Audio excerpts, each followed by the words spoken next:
तेज करो। Hello.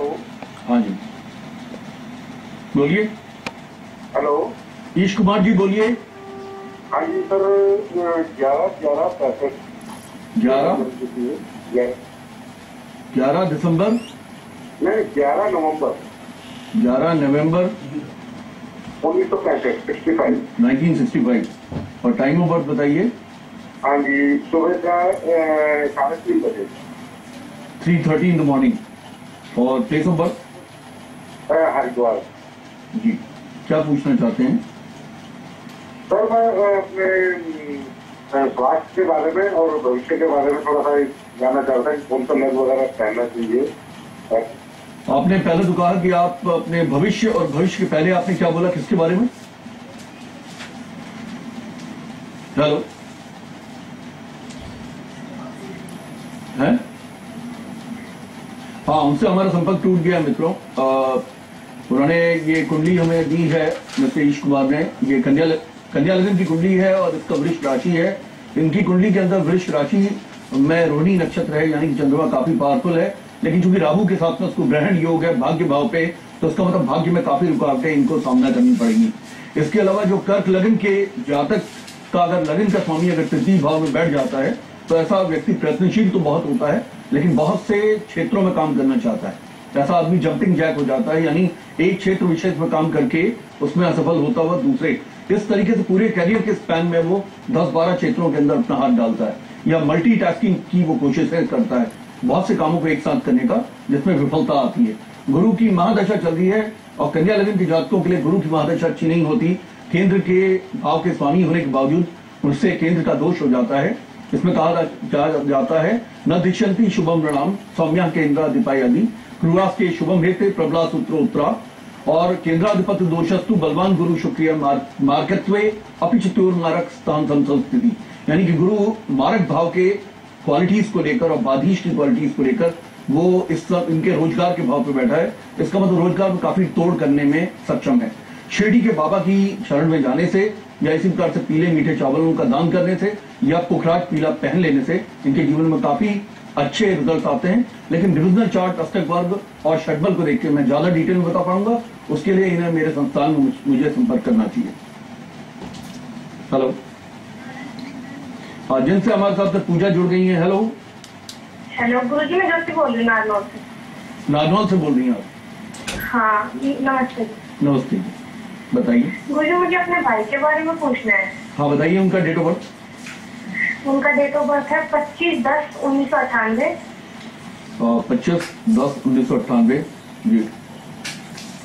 Time 10:20। 10:20। हाँ गुरुजी, मुझे उसके बारे में पूछना है। पूजा ये बताइए कि 10:20 सुबह का है या शाम का? शाम का। पीएम बर्थ है। और प्लेस क्या है? किस स्थान पर पैदा हुए भैया? नारनौल। हाँ बताइए, अब क्या पूछना चाहते हैं आप? गुरुजी, हमने ना उसकी कुंडली दिखाई थी एक जगह, तो उसे अल्पायु बताया था, पर इस बात से ना मम्मी काफी परेशान है, तो आप बताइए। देखिए, जो ज्योतिष में जैसे कहते हैं नीम हकीम खतरिये जान, यानी कि जिनको बहुत थोड़ा सा आता है वो बहुत थोड़ा सा बता पाते हैं और वो लोगों को बहुत ज्यादा भयक्रांत करते हैं।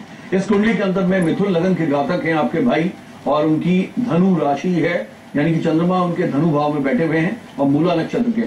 ये बात दूसरी है कि आपके बच्चे को थोड़ा सा अल्पायु, थोड़ा सा खतरा बनता था आयु का, वो 12 वर्ष की आयु तक था, क्योंकि उनको बालारिश की परेशानी थी। इसमें आयु भाव के जो स्वामी है वो शनि है, वो नीच के हो गए हैं। तो जो ज्योतिषी ने आपके भाई की कुंडली देखी है उसने आयु के स्वामी के नीच के हो जाने से ऐसी बात बोली है। ये बिल्कुल सरफेस की बात है, ये बहुत सतही बात है। ये कुंडली को ऊपर से देख के किसी बात पे बोल देने की बात है। वो ये भूल गए हैं कि पहली बात तो ये शनि का जो स्वामी है, नक्षत्र ग्रह का स्वामी होता है, वो नक्षत्र इसका अश्लेषा है, जो कि बुध का नक्षत्र है, जो कि लगन के स्वामी का नक्षत्र है और जो कि पंचम भाव में बैठे हैं। यानी इसमें कहा जाता है सर्वे त्रिकोण नेतारो ग्रहा शुभ फल प्रदा। जब कभी किसी व्यक्ति के लगन का स्वामी पंचम, नवम या लगन भाव पे बैठ जाता है तो बहुत शुभत्व ले लेता है। दूसरा, आपके भाई की कुंडली में जो आयु भाव का जो स्वामी है उसका नीच भंग राजयोग बनता है। नीचभंग राजयोग बहुत अच्छा राजयोग माना जाता है। जैसे कि सचिन तेंदुलकर की कुंडली में तीन नीच के ग्रह हैं, यानी लगन का स्वामी नीच का है, चंद्रमा नीच का है और गुरु नीच का है। 3 नीच के ग्रह होने के बावजूद उनके नीचभंग राजयोग हो जाने से वो 16 वर्ष की आयु में लीजेंडरी क्रिकेटर बने। आज वो मल्टी बिलियनर हैं, यानी दुनिया के वो क्रिकेट किसी भी स्पोर्ट्स के क्षेत्र में सर्वाधिक कमाने वाले वो हैं। और इसके अलावा आयु उनकी बहुत अच्छी है, क्योंकि आप देखिए इतनी लंबी उम्र में भी वो बहुत अच्छे स्टेमिना को दिखाते हैं। तो जिस जोशी ने आपको ये सब बातें की है, मुझे बहुत अफसोस की बात लग रही है कि उसने आपको ये डराने की कोशिश की है। वो ये भूल गया है कि इतना बड़ा ये नीचभंग राजयोग बनता है। दूसरा, हम इसमें ये देखते हैं कि शुक्र की स्थिति कैसी है। इसमें शुक्र चूंकि इनके द्वादश भाव के स्वामी हो जाते हैं और द्वादश भाव से शरीर का क्षय देखा जाता है। ये देखा जाता है शरीर को जिस समय हम चिता पे रखते हैं तो द्वादश भाव से देखते हैं। उसका स्वामी इतना यहाँ पावरफुल है कि वो स्वग्रही है, और स्वग्रही हो जाने की वजह से शुक्र के आयु को बल मिलता है। तीसरा, हम देखते हैं तृतीय भाव में क्या स्थिति बनती है। तृतीय भाव का स्वामी सूर्य है, और तृतीय भाव में सूर्य का नीचभंग राजयोग तृतीय भाव के सूर्य का भी बनता है। यानी आपके भाई को कम से कम 70 वर्ष से ऊपर जीवन जीने का बनता है और राष्ट्रीय जीवन का बनता है। आप चिंता बिल्कुल मत करें। वैसे आप शनि का एक उपाय करा लीजिए, क्योंकि आपके दिल में लोगों ने आपके दिल में एक कांटा सा बो दिया है और एक भय का बीज बो दिया है। तो आप शनि का एक उपाय कीजिए। जैसे कंचकों में माँ के लिए हम चने बनाते हैं, वैसे ही 2 किलो काले चने बना के और 1 किलो सूजी का हलवा, ऐसा आप 52 हफ्तों तक आप शनिवार के दिन शनि बाबा को भोग लगा के शनि के मंदिर के बाहर आप ये दान कीजिए। आज पानीपत से हमारे साथ एक दर्शक जुड़ गए हैं, जितेन। हेलो। नमस्कार सर जी। हेलो। हेलो, नमस्कार सर जी। हाँ नमस्कार जी। सर जी थोड़ा सा आप जोर से बोलिए। सर जी, मेरी जो जन्म तिथि है वो 3 दिसंबर 1984।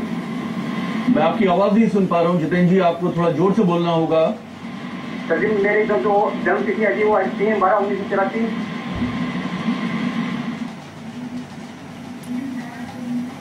आपने कहा 3 दिसंबर 1983, ऐसा बोला? हाँ जी, तो हाँ जी सर जी, तो मेरे 3 बजे सुबह के 3 बजे। अच्छा, और क्या पूछना चाहते हैं आप, और कहाँ की बताइए? ये जी बागपत सर जी, यूपी का। बागपत जी। कहाँ की? बागपत मेरठ। ठीक है, बताइए क्या पूछना चाहते हैं आप? सर जी, मैं ये पूछना चाहता हूँ कि मतलब मेरे सरकारी नौकरी है या प्राइवेट नौकरी है जी? अच्छा, आप ये पूछना चाहते हैं कि आपको सरकारी नौकरी मिलेगी या प्राइवेट नौकरी मिलेगी। आप कन्या लगन के जातक हैं और आपकी तुला राशि है, विशाखा नक्षत्र है। देखिए, तुला राशि में विशाखा नक्षत्र का होना एक अच्छी बात होती है, क्योंकि गुरु जो है नक्षत्र के स्वामी हो गए हैं। इस कुंडली के अंदर बलाबल काफी है, क्योंकि मंगल इसमें केंद्र बल के हैं, बुध इसमें केंद्र बल के हैं। आपको सरकारी नौकरी का बहुत अच्छा योग बनता है। आपको किसी रेवेन्यू डिपार्टमेंट में या किसी टीचिंग में सरकारी नौकरी का आपको बनता है। शिक्षण संस्थान में आपको कोई टेक्निकल क्वालिफिकेशन भी करने का बनता है, यानी कि आपको कोई कंप्यूटर रिलेटेड या इस तरह की कोई विषय को भी पारंगत करने का बनता है। और आपकी बुध की महादशा चल पड़ी है, जो कि लगन के स्वामी की है, और 2013 के अप्रैल के बाद से जिस समय पे आपका अंतर बदलता है, उस समय पे आपके नौकरी के योग काफी स्ट्रांग हो जाते हैं। इसके पहले आपको कोई प्राइवेट जॉब करने का बनता है। फिर भी आप मेरे संस्थान में मुझसे निम्न पते पे आप संपर्क करें और मैं आपको इसके बारे में डिटेल में बता पाऊंगा। गुरु श्री M.K. भंडारी जी से एस्ट्रोलॉजी, पामिस्ट्री, वास्तु, टैरो, मंत्र पाठ एवं न्यूरोलॉजिस्ट के लिए संपर्क करें श्रीशांत लोक 1 गुड़गांव। उनसे अपॉइंटमेंट लेने के लिए डायल करें 098912844090 0925084941 एवं 092132111614 पर। हेलो मित्रों, जैसे मैं आप लोगों को बता रहा था गुरु ग्रह के बारे में। गुरु हमेशा पूजनीय ग्रह हैं, और जो लोग गुरु की पूजा करते हैं उनको गुरु का आशीर्वाद मिलता है, वो ज्ञानी होते हैं। देखिए, स्त्रियों के लिए गुरु बहुत महत्वपूर्ण ग्रह हैं, क्योंकि गुरु सुहाग के कारक हैं। सुहाग का मतलब होता है longevity of relationship with the husband, यानी कि लॉन्जिविटी का मतलब कितने लंबे समय तक आप अपने पति के साथ रहेंगी, वो सुहाग की निशानी है। वो पति की आयु से निर्भर करता है, या पति के साथ डाइवोर्स हो जाने की वजह से वो सुहाग टूट जाता है। यानी जो स्त्रियां गुरु की पूजा करती हैं, उनको अपने पति के साथ में बहुत लंबे समय तक उन्हें जो है सिल्वर एनिवर्सरी और गोल्डन एनिवर्सरी वगैरह मनाने का मौका मिलता है विवाह का। इसी प्रकार से गुरु जो है माता पिता के केस में संतान के कारक हैं, यानी जिन माता पिताओं को संतान से अच्छे संबंध मिलते हैं या अच्छे रिजल्ट मिलते हैं, इसका मतलब उनका गुरु अच्छा है। गुरु सोने चांदी का और इसी प्रकार से ऑर्नामेंट्स का तथा धन का भी कारक है। तो जिन व्यक्तियों का गुरु अच्छा होता है, इसलिए मैं आप लोगों से कहूंगा मित्र, एक गुरु का वैदिक मंत्र हर वर्ष कराना चाहिए अपने जन्मवार के समय। और गुरु का वैदिक मंत्र है ओम बृहस्पति अति आदर्यो अर्याजुपदिभात कृतमज्जनेकु यदि देच्छवस्वित प्रजात तस्मातु द्रविड़म देहि चित्रम उपयाम ग्रहीतोसी बृहस्पते त्वेक्ते योनिर बृहस्पति त्वा देवानाम च ऋषिनाम च गुरुं कां सन्निभं बुद्धिभूतम त्रिलोकेशम तम नमामि बृहस्पतिम। इसी प्रकार शिरडी बाबा की शरण में जाइए, पीले मीठे चावल आप दान कीजिए और गुड़ का और इसी तरह से पीली दाल का गाय को दान कीजिए, इससे आपके गुरु बलवान होंगे। अब हम मित्रों, समय आज का समाप्त हो चुका है। अगले बार जब मैं आपसे मिलूंगा तो मैं आपको शुक्र ग्रह के बाबत बताऊंगा, इसलिए आप इस व्याख्यान माला से जुड़े रहिए। धन्यवाद।